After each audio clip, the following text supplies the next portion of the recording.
នេះគឺជា ULA S87 Gaming Keyboard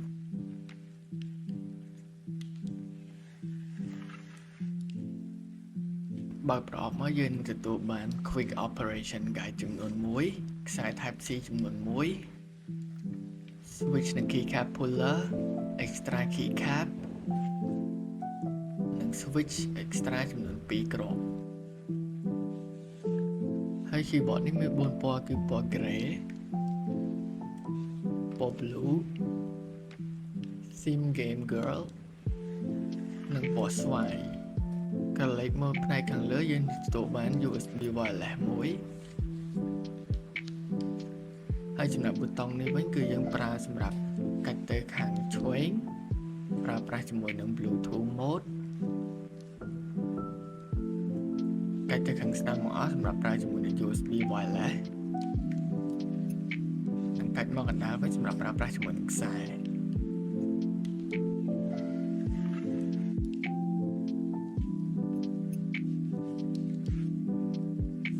ហើយនៅផ្នែកខាងគេនៃ keyboard នេះក៏មានជាមួយនឹងភ្លើងអមសងខាងផងដែរហើយ LCD និង knob ដែលមាននៅលើ keyboard នេះអាច control បានដូចជា effect RGB ដែលមាននៅលើ keyboard customize ពណ៌របស់ RGB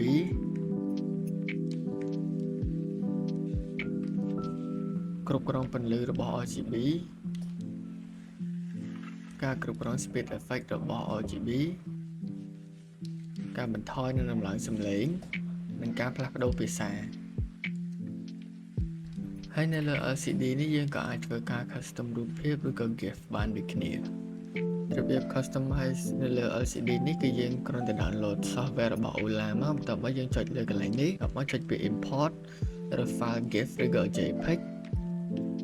បន្ទាប់មកយើងចុចទៅលើពី upload to keyboard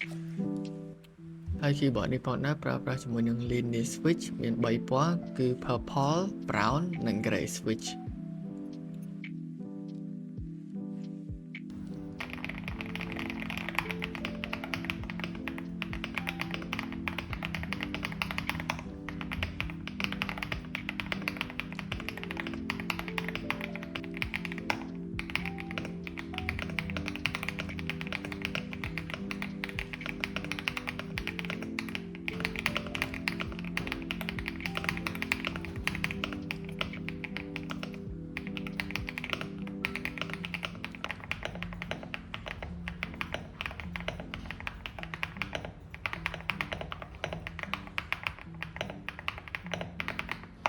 ប្រសិនបើបងប្អូនមានចំណាប់អារម្មណ៍អាចមករកបាន Spectre Gear និងសម្រាប់សាកសួរព័ត៌មានបន្ថែមអាចទំនាក់ទំនងមកកាន់លេខទូរស័ព្ទដែលមាននៅខាងក្រោមបាន